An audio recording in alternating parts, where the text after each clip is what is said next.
Hi there, it's Fraser here from FDP Property. I've just been here with James Gage from Property Fast Track. We're in Bath in Queen Square in his rather palatial apartment. Thanks very much for kind of bringing me over here. We've just done another case study and reference where we talk about everything property. Also, you know, the work that we do with him with our HMO in Shepton Mallet. All of the development stuff we've got going on and just general property chat. So let's get on with it.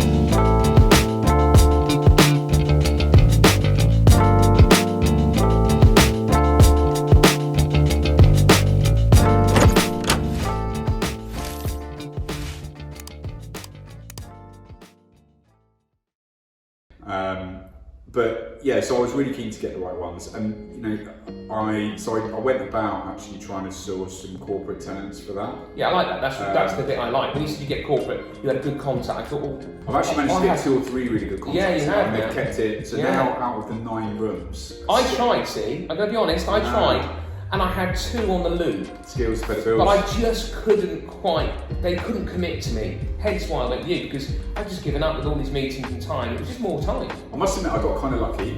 A little bit, yeah. But you know, you make your own luck to an extent, right? Yeah. You know, I put a lot of feeders out there, and in the end, it ended up being the hospital, which wanted to take the whole place at the beginning, that's good. And that fell through, right? Because they just couldn't move quick enough. They couldn't. I needed to get it rented because we were spending money, and they were waiting. They had like an overseas nurses program. And they were recruiting these people, but they couldn't give me any timelines on when they were going to take it, and they wouldn't sign up until they started arriving. And so we ended up after like 6 weeks of waiting, just said, look, I can't do this. You know, I'm going to have to go and source some other people. If there are rooms still available, get in touch, and you can have the ones that are left. Yeah. Right? That's which I think is fair. And that's what we did, wasn't it? Yeah, in the end. So we got, but we also then had a couple of care agencies that also put staff into social care and stuff in the local area. Yeah, I had a few on the line at the beginning, and I was just going to give it to one of those social care people, and they really, you know, I met them, they were lovely, but again, at the time, they said it might be next year, so I'm not going to keep it empty for another year. Yeah. And that's when, you know, time was good. So I ended up filling probably half the rooms initially. They took a couple of the rooms, and then we started, you know, what's happened just naturally is as they've been in the area, actually COVID, one thing it's done is put even more stress on demand fundamentally. And so there just literally aren't places for those sorts of people to rent. And so they've taken on contracts in the hospitals or in the community, and then they can't deliver them because they haven't got anybody anywhere for people to live. They can get staff, they can't find the accommodation. Yeah. So what's been happening is they've now been coming back to me every single time they've got something new. Lovely, repeat business. You know, so I just literally, as soon as the room's free, they come and get them. So now 7 of the 9 are through either the hospital or the care agencies. Beautiful. And the nice thing about and the other 2 I'm pretty sure will go soon, and then we just got 2 clients. I've got nurses in some of mine now, in some of my properties, and they're just lovely. Yeah. In a nice possible way, they work a lot of hours, and I feel for them. So I give them nice accommodation, and they're hassle-free because they work so hard, bless them, that they work so many hours that when they come home, they've got a nice place for them. And I had a tenant in before that were nothing but just working people. They were contractors, I think, and they were paying a bump. But every time now I have nurses, and I've got nurses in a few of my properties. Yeah, it's made a massive difference actually, because at the beginning it was very labour intensive. The first 3 months to the point where it was full. Yeah. Just the travel, the interviews, the amount of online work that you were doing to kind of get them filled. But now it's really settled down. So I suppose let's talk about, so we signed a contract. We're getting ready to start onboarding tenants. Yeah. So what happened from there? How do you mean? I suppose we did the furnishing. So you came to me. I had an empty. Mine was all finished, all painted. White box, wasn't it? Like, yeah, 9 brand new.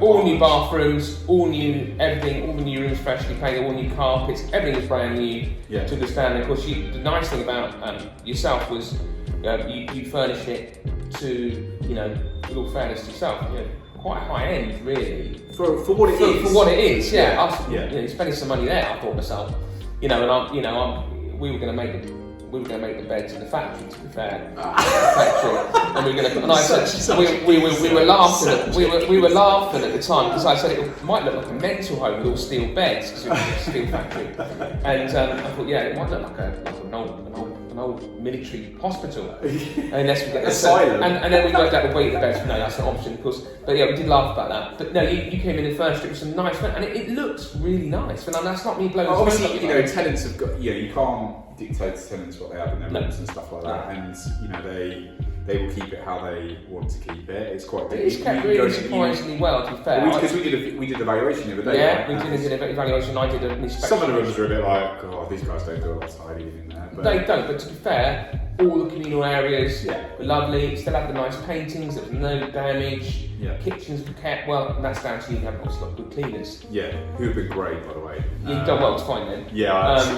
But yeah, I was surprised. And I know you knew I was coming, but I have had to pop in because you haven't been around and there's been issues. Yeah. Fire alarm problem, and it's been the same. Yeah. So it's not like I haven't been. It's not like you knew I was coming. So I'll give you credit there. Yeah. It was kept very, very clean. And obviously, your cleaners do a good job. Yeah, they do. I don't think I'd ever do an HMO without having regular cleaners in there because otherwise you just don't know what you're going to get back fundamentally at the end of it, and it becomes it's not my problem. So I've had some issues in some of the kitchens where the cleaners don't empty the fridges and stuff like that.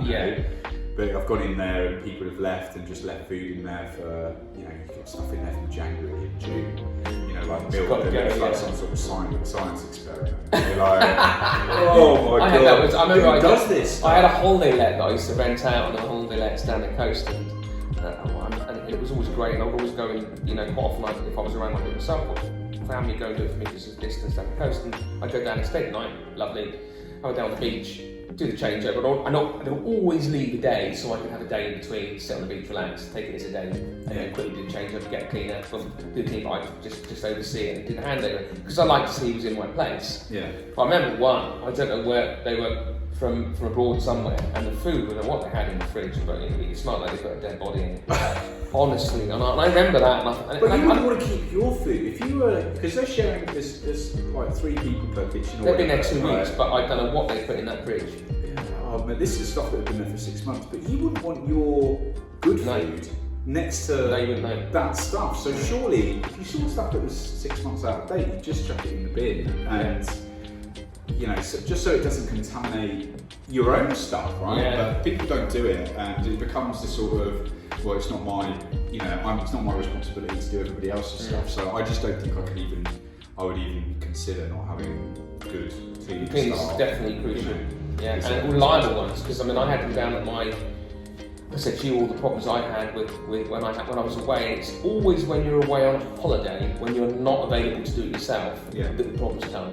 You think you can manage everything. We all like to think we can manage anything. If you're in business, you think, I can do it. I can do anything. And you might do a 10-hour day and then go down and drive 4 hours just to do it yourself, just to prove that, don't worry, I can take care of this. But it'll be the one time when you're away, and I went abroad with a friend, and I had, what do they call that, highest standard of rental, what do you call it, gold. Superhost. I was a superhost. Yeah. So I worked really hard on Airbnb to get my superhost in. Yeah. And to keep my superhosting for years. And the one time I went on holiday for 2 weeks, I had complaint after, because some of those bookings were only 3 days at a time. Yeah. I had complaint after complaint, and that was the cleaners I had. They hadn't cleaned it. They'd like I said, left stuff in the fridge. They hadn't, and I used to always give a gift basket. When I was there, I'd give a nice gift basket, which was quite nice, because especially people who come in and spend the money they were spending with me. I always do that, and that worked well. Obviously, when I was away, I'd left a load of stuff, and she hadn't put the stuff out. I left it in a lockable cupboard, said, look, give a bottle of wine, give this, give that, make sure they all got on those 3 bookings. She hadn't done any of that, she hadn't given the gift, and I'd already told them, there'll be a lovely little welcome pack for you, and when you get there, there's nothing, because I get phone calls abroad. So. It's so disappointing as well, because obviously that's my core business now, is service accommodation. We do stuff on Airbnb, we do stuff on Booking, and we also got our own corporate platform for it. And you just cannot anticipate how important the reviews are. I lost my superhost that weekend, and it took me a year to get that back from 2 bad comments. And it's comments and also bookings dropped as well. Bookings dropped because of that massively. Yeah, it's really, it makes or breaks most businesses, I would say. On that, you know, trying to stay in the top 2 pages really on those search sites is, you know, the reviews are so important. And I don't think some people realise that when they give a bad review like that, the impact that will have on the business owner. No. You know, especially, I don't mind private feedback and giving them the chance to kind of sort things out. Yeah, absolutely. And if it hasn't been great, okay, you know, there's a level of, you know, acceptance, but like, I suppose retrospectively giving like 1-star reviews when it's never all bad. It's not like out of 10. You know, if something bad happens, maybe you give an 8 or a 7 or you know, a 6 if it was really, really poor. You know, but it's not like everything was bad. No. Right? You know, so giving those sorts of reviews is so really damaging. Business, It's awful. And people, that's what people don't realise. You know, they don't realise because they're not in business. No. I think you've got to give it honest. Especially malicious ones. Yeah. You know, and you know what I find is the ones that have damaged the property. I've had that. So I had it the other day in one of the properties. They've taken a glass bottle, and they've opened it on the corner of the work surface. And it's taken all the laminate off the top of it. Left 3 big chunks, so they've done it more than once as well. So how can you say that that's an accident? You've done it 3 times, you know, and I'm now having to get that repaired or replaced, right? So now you've got to claim that back from the guest, and it's like, you know, because I'm now claiming their damage deposit, they're going to give you a terrible review, and that's a really toxic sort of relationship sometimes, I think. It's not fair. I had a few with when I did my holiday lets, when towels were nice. I like nice towels. And you don't like a man who likes nice towels. I like nice towels. So I always make sure they had nice fluffy towels. Yeah. And the amount of towels that got nicked, and they said, oh yeah, I don't know what happened to them. I bring them up and say, well, you took the towels. You know, they're not free. These are expensive towels. And nice throws for the lounge, you know, and they went and said, oh, yeah, I don't know what happened. I said, well, I said, they blamed my cleaner for stealing them. I said, well, I know the cleaner personally. I said, so I know it's you, and if you don't give it back. And like I said, the toxic argument I had, the embarrassing argument I had. It's not nice, is it? No, it wasn't nice at all. No, it's and it kind of. I honestly, it's one area that I didn't realise I would struggle with at the beginning because I don't have a lot of tolerance for. No, I don't. For piss takers, basically, and if there's an accident and it's genuine, I understand that. I don't mind that. I don't as well. And especially if people own up and say, "Look, I dropped something on the carpet. I'm really sorry." Actually, I'll get it cleaned. I probably wouldn't even charge them to do it. No. Right? I've got no problem with that at all. But when people do things carelessly or maliciously. You know, I've got no time for that, and I'm not very good at holding my tongue when it comes to that dialogue. So I'm actually, my plan is that Helen, my partner, is going to be coming to work for the business, and she's going to take all the guest communications on. Because that's hard. Because it takes time. It's a lot of time. It is starting to get more as we've got more and more properties. It's taking up more and more of our time. And so, outsourcing that, even if it's. Especially when they ring and they can't find the location, they can't find the key box, they can't find this. You get calls. You can automate a lot of that, right? But it's the patience. I don't have the patience to deal with the people that are just being rude. Whereas Helen has dealt with the public in a nursing capacity for, 10, 15 years or whatever it is, and she's very good at saying the right things and not losing a temper. All that are really rude. So you need someone like that. You need someone that's customer relations. Yeah. Definitely. Okay, so I furnished the property. We did it really nice signage. We do all the photos done. Quite modern, contemporary, like that. It's good. Yeah. The furnishing is my thing because I love furnishing. It's the best bit, isn't it? Yeah, I love that. You start to see it all come to life. Like, it's one of the best bits that I enjoy as well. Yeah. I remember just how many boxes though. I didn't really. I've got to be honest. I really filled the entire hall. We couldn't even get over to the other bedrooms. It was the amount of waste that involved in when you buy. Do you know what? That's one thing that makes me a little bit uncomfortable, to be honest, with just property in general. There's 2 things that I find a little bit uncomfortable. Firstly is the amount of waste, which I really don't know how I'm going to offset that. But at some point I'm going to try and find some sort of charitable way to offset that, whether it's some sort of green charity or recycling charity or something that I can do to try and do that. Because I really don't like the amount of packaging It's not so. It is. Huge. Like, really I was bad. surprised. I mean, I know packages a lot because it's the same when I had the kitchens installed. The amount of boxes I can literally fill a long wheelbase, high top van. It's mad. Just with the packaging, 2 trips. Yeah, it was. I was really That costs to get rid of. I have to pay to get rid of that. Yeah. I've still been using sort of. Put it in your car, didn't you? Put it in the car, yeah. I've got 18 loads or something, was it? I was like, no, I'm just going to pay 130 quid to tip it. That was what I did. I probably should have done that, to be honest. Yeah. You know. But it does cost like, each van load for something. Cardboard's quite light, so it's 100 quid or something. But is it by weight then when they do it commercially? They do it by weight. They do it by minimum load. Right. So you're on the minimum, really. Okay. Well, yeah, but it was lots, right? Just 9 bedrooms. How long it took me a whole week, really, to kind of with my maintenance guys that came over to help me put all this. Put that furniture together. I had like a claw halfway through, just from like holding the screwdrivers out and keys and drills. I was like this at the end. I had my fingers. There's lots of rooms. It was 9 bedrooms. All the furnishing was you had to put legs on and everything, and that's time consuming. It was brutal. So that's another reason why I took a huge. It wasn't cheap. We probably spent £10,000 just furnishing that place at the time. So that was a fairly significant outlay as part of a project like that. Yeah. Yeah. So once we had managed to kind of get tenants in there, I suppose I like to talk to people about the kind of run mode. That's all kind of pre-sales, getting contracts done. It's pre-actual doing the job. Yeah. Right. This is just getting ready to do the job. So what happens from there? So it's 18 months then. So maybe less. Getting up to that, I reckon. So what's your experience been in? For me, it's pleasant. I mean, as I expected and hoped, even hassle-free. I didn't want to get the phone call every 2 minutes that there was something wrong, which I didn't, with all fairness. You had a couple of niggly things, boiler went wrong, and you did get the man out and sort that out, even though it was within your contract kind of thing. You made it hassle-free. I gave you the people to do it, and it has been how I wanted it to be, which was. We also got the HMO license. We had to sort the HMO license. Yeah, you can't have the HMO license in my name. It has to be in your name. People running it. Yeah. And even though I had the HMO officer out, I had a look around. She knew what she was doing. She hadn't seen it completely finished.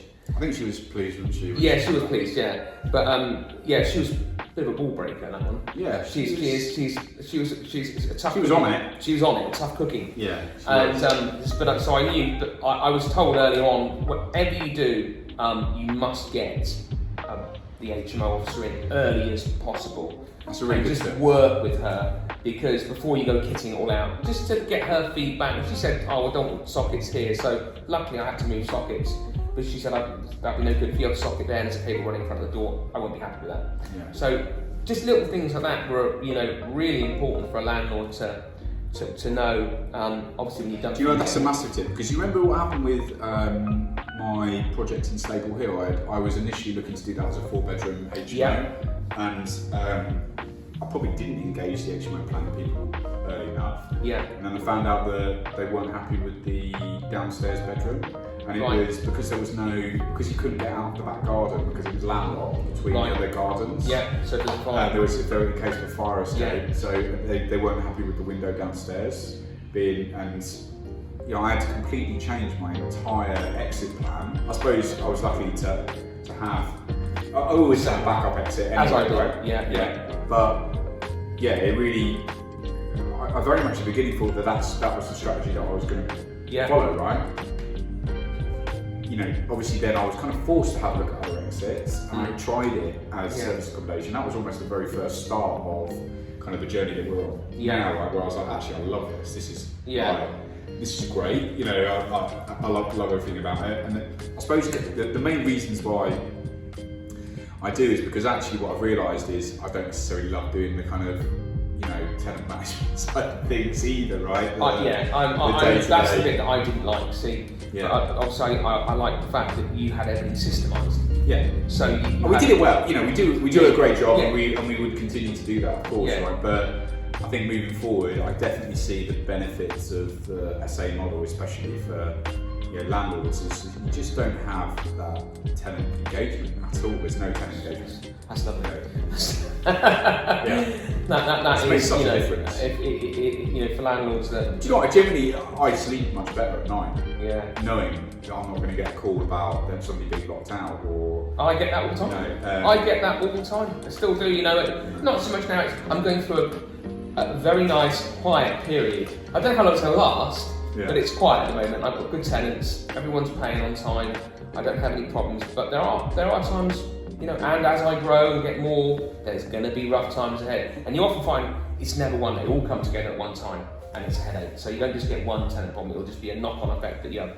All of a sudden, they all seem to go wrong at once, and then you're in the middle of trying to buy another property, and it all comes together, and it can be really stressful. So, like I say, another for me to have you take over was a no-brainer, absolute no-brainer. For yes, sometimes having a little bit less money and no headache at the time for me. Good. So I suppose just financially. So this is a slightly different model to my standard rate. Yeah. So what we offer landlords, where we're partnering with them as a service accommodation provider, is that we pay full market rate. For them as a single let, and then they don't get any deductions, right? So when they're comparing that with managed agents, actually they save themselves. 10%, we had Haley on last week, and it was actually, so she went back through her outgoings. She's like, used to be an FD. She saved 22%, which was £10,500 over 3 years. So that's a lot of money, right? So but it's different this one because when it's already planned as an HMO anyway. We can't really do that fundamentally. But can we just talk about, I suppose, what you feel? It's always really nice to kind of get some facts and figures from landlords to an extent around what they feel the kind of cost savings or benefits or whatever. But, how do you feel? Again, the biggest thing is what price you put on your time, and that change is actually getting bigger and bigger and bigger. Yeah. Your time is more expensive. Yeah. When you're small, you've got plenty of time on your hands. Yeah, you could do it yourself, but do you want? I mean, it's going to slow you up, and for me, it's time, isn't it? And the biggest thing is time and headaches. That I wouldn't help in terms of even if I could get, and this stuff, as I know it, even if I could get, I don't know, 30% more, I would rather. That's probably a bit harsh, but 20% more, at least 25% more. For running that HMO, I wouldn't do it. Yeah. No way. No. I would much rather take that chunk less and pay someone to do it, and someone that can run it efficiently, who has got systems in place, who does have everything ready if there is a problem, and will guarantee it. Why would you want that extra? For me, yeah. But the other area that I think, I suppose it was empty when we took it on, right? So there wasn't a significant sort of maintenance overheads because it was done fresh and it was empty, right? But that's the other area that we see big savings for landlords on. Yeah. I've got to be honest, it's one area. Well, you've done some maintenance recently. Oh yeah, it's where some walls up where they marked the beds when the new tenants came in. Yeah. You see, there is maintenance. Also, and I've had to do that. The boiler, which is, is relatively expensive, and other things, right? So with that property, one thing that has caught me out a little bit, and it's probably one of the lessons learned that I would take away from it, is the cost of the bills in that place. Yeah, when we took it on, we forecast, I think it was like £400 a month for gas and electric.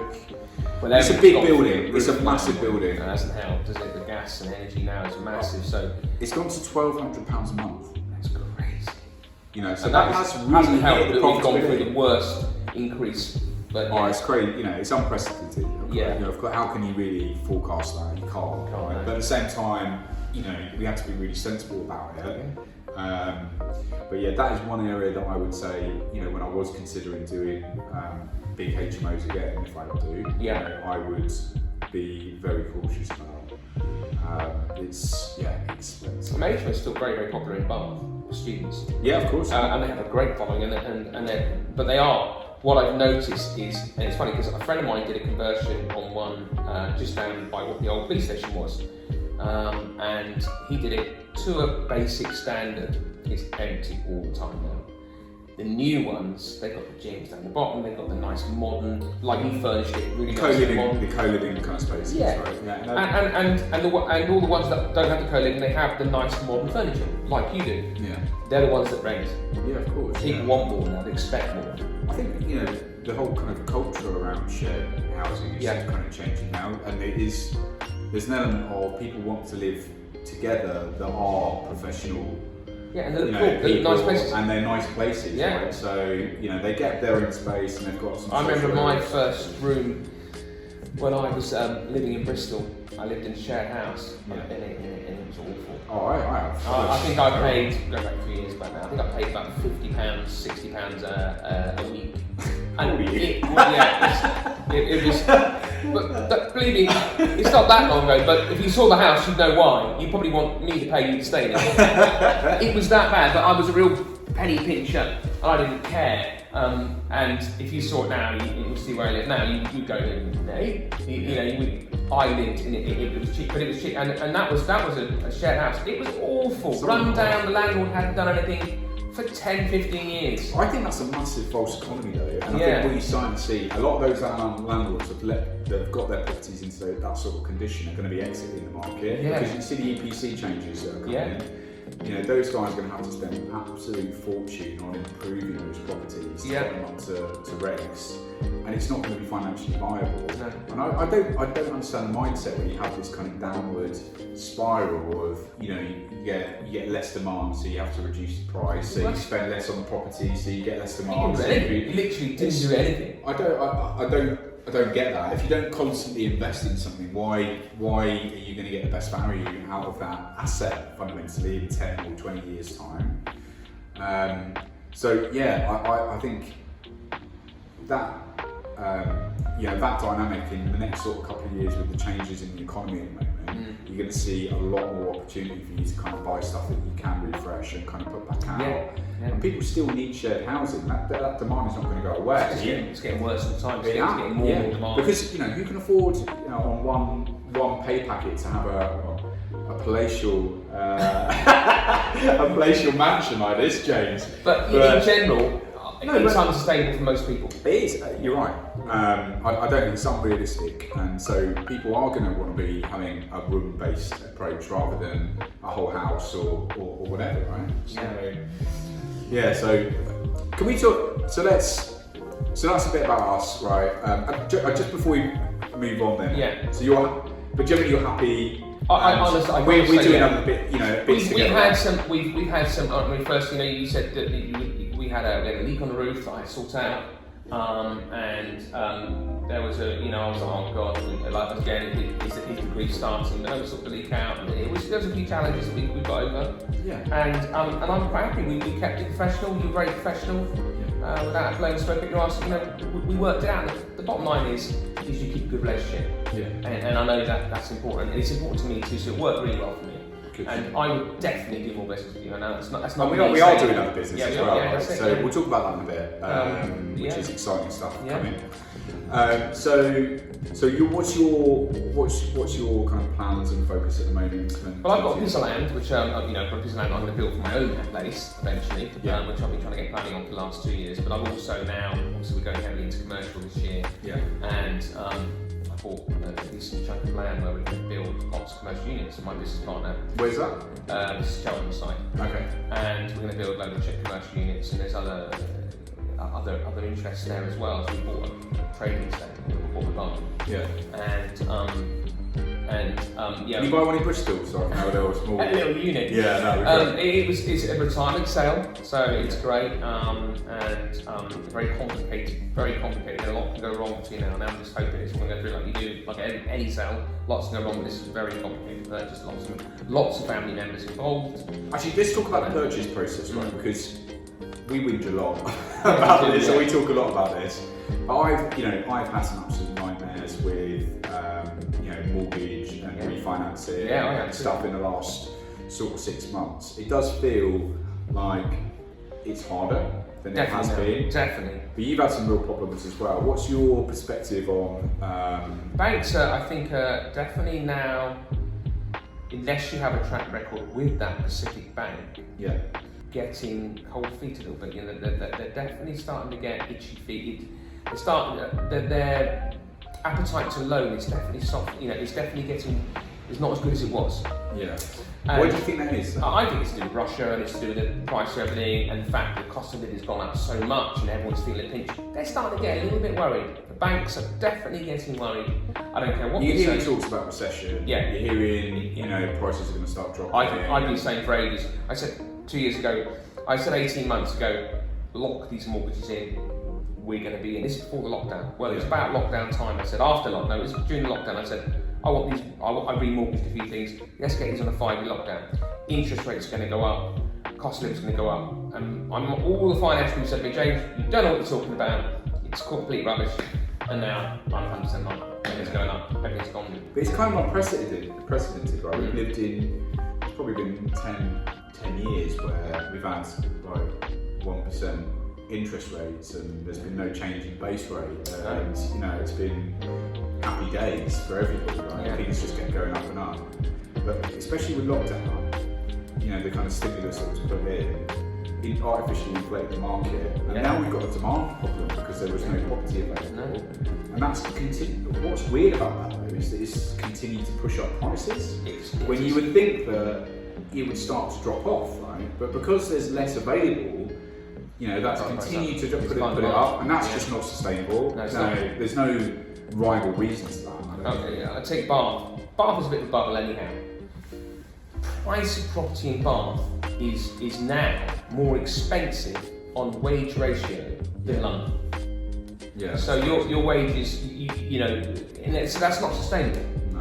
You know, when you look at the price of flats, you know, over 3/4 of their wages going on where they're living, which is absolutely nuts. What kind of quality of life? I think we've really suffered. Yeah. With I don't go out as much. I don't. So I've noticed this. You've only got. I'm getting old and I've got 2 kids, but you know. It's... Well, I mean, I've just moved back into town after 10 years of being away, and I used to go out 3 nights a week. I still go out, not as much now, but I go out for dinner, different things. But I have noticed the amount of shops that are closed. Yeah. In town, really suffering. The high street's really suffering, and the fact that I've been out in a week where it's packed now.